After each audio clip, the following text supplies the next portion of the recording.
Cześć, tu Bartek Czeka ze strony universeofmemory.pl.com. Przybywam do Was z tak zwanymi łamiącymi wiadomościami and breaking news, ponieważ nastąpił bardzo ciekawy update dotyczący badania, już chciałoby się powiedzieć, słynnego Keto-CTA. Badanie Keto-CTA, dla tych, którzy nie wiedzą, zostało zorganizowane przez Dave'a Feldmana, Nicka Norwica między innymi i ich kolegów.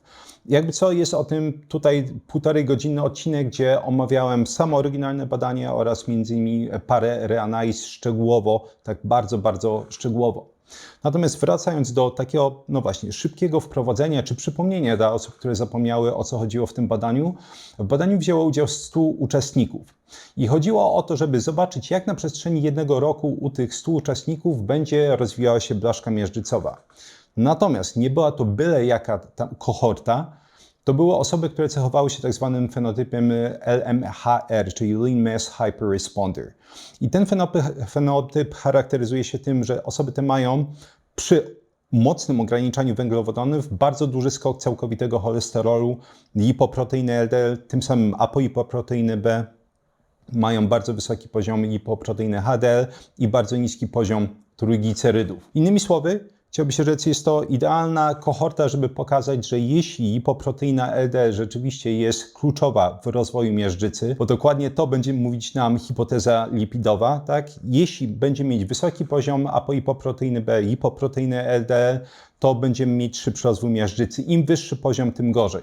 Więc ta kohorta była o tyle fascynująca, że tam rozpiętość całkowita lipoproteiny LDL wynosiła ponad 500, czyli między uczestnikiem o najniższym poziomie i o najwyższym poziomie. W pierwszym opublikowanym badaniu na ten temat przeprowadzono analizę przy pomocy oprogramowania sztucznej inteligencji, które się nazywa Clearly.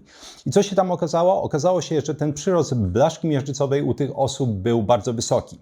I wszyscy absolutnie, oczywiście wszyscy mówię, którzy popierają hipotezę lipidową i są przekonani o jej słuszności, rzucili się na to badanie i powiedzieli, to jest ostateczny dowód. W sensie, jeśli to nie przekona Was, wy denialiści po prostu negujący tą hipotezę lipidową, że wysoki poziom lipoproteiny LDL jest szkodliwy, to już nic Was nie przekona. Jaki był kłopot? Dave Feldman zauważył, że były następujące rozbieżności. Po pierwsze, nie było tam praktycznie żadnej regresji, jeśli chodzi o blaszkę miażdżycową, co może się wydarzyć absurdalne. Tak, ale generalnie zawsze są jakieś artefakty, jeśli chodzi o przeprowadzane badania właśnie rozwoju blaszki miażdżycowej i zawsze można zauważyć, że przynajmniej część osób ma cofnięcie miażdżycy. Nawet jeśli niewielka, to da radę to zauważyć. Tam nie dość, że tego praktycznie nie zauważono, to zauważono, że u wszystkich rozwój blaszki miażdżycowej był olbrzymi.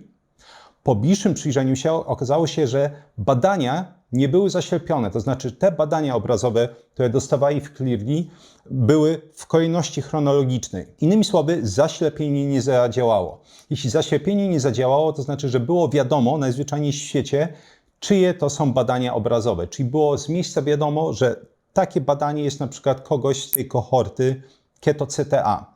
I Dave Feldman podniósł tą sprawę, jak to się mówi, zwrócił na to uwagę i powiedział Clearly, hej, to nie było zaślepione, chciałbym i zapłacimy, powiedział, zapłacimy za ponowną reanalizę, ale chcemy, żeby było pełne zaślepienie.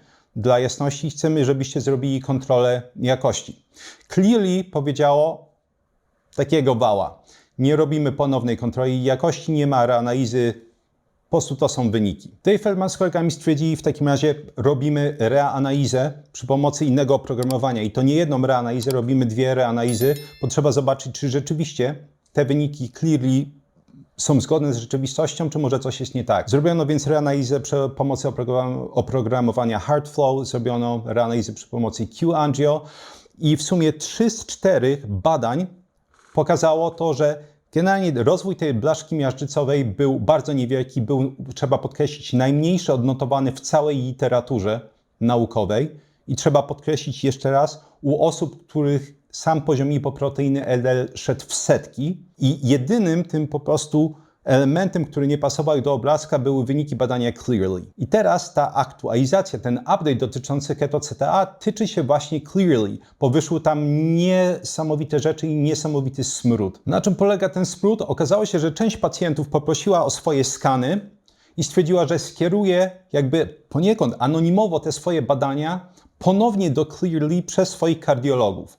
Bo działa to generalnie tak, że jeśli kardiolog ma swoje konto w Cleerly, to może przesłać tam skany i wtedy Cleerly ponownie będzie reanalizować, czy właściwie, przepraszam, analizować takie wyniki. I w sumie zrobiło to 19 ze 100 pacjentów, innymi słowy 19% całej tej kohorty ponownie przesłało swoje wyniki Cleerly. Z tych 19 osób skupiono się na 8 osobach, które miały skany te bazowe i kontrolne.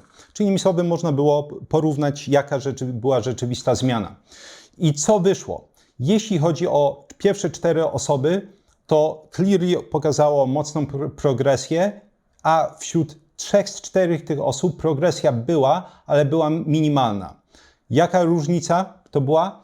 Cleerly pokazywało, że wzrost niezwapniałej blaszki miażdżycowej NCPV wynosił 20,6 mm3, co pokazywało wzrost 31% blaszki miażdżycowej. Po ponownej reanalizie, kiedy Cleerly nie wiedziało, że oni przesłali ponownie swoje badania obrazowe, wzrost okazał się być, uwaga, 0,7 mm3, czyli 2%.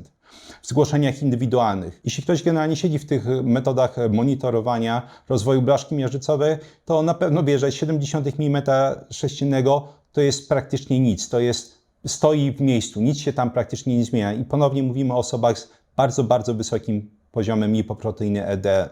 Zapomniałem wspomnieć właśnie dla tych, którzy jeszcze nie kojarzą. Samo badanie pokazało, że rozwój blaszki miażdżycowej, nawet u osób, u których nastąpił, w żaden sposób nie korelował z lipoproteiną LDL ani z apoipoproteiną B. Natomiast były jeszcze większe jaja, że było jasne, w tej drugiej czwórce. Bo w tej drugiej czwórce oczywiście też Cleerly pokazało w pierwotnym badaniu, że był znaczący wzrost progresji rozwoju blaszki miażdżycowej. Natomiast ponowna reanaliza pokazała, że była regresja blaszki miażdżycowej. Jak duża była to regresja? Pierwotnie Cleerly pokazało, że wzrost wynosił 20,9 mm3, czyli 42% w danych badaniach. Natomiast wśród tych osób po ponownej reanalizie okazało się, że nastąpiła regresja minus 5,1 mm3, a więc spadek objętości blaszki miażdżycowej o 8%. Natomiast był jeden pacjent tam, który przebił absolutnie wszystko, o którym jeszcze musimy sobie powiedzieć. Pewnie zauważyliście, że opisałem właśnie 7 z 8 osób, o których wspomniałem. Więc ten jeden rodzynek dokonał prawdziwego skoku, bo według Cleerly w pierwotnej analizie rozwój blaszki miażdżycowej niezwapniałej u niego było 32 mm3, więc bardzo duży. Więc okazało się po reanalizie, że nie dość, że nie było żadnej progresji tej niezwapniałej blaszki miażdżycowej, to jeszcze była regresja. I to nie była jakaś regresja, tylko o 48 mm3. Innymi słowy, Cleerly tak nawaliło zupełnym przypadkiem, że różnica między badaniem pierwotnym a reanalizą wynosiła 80 mm3.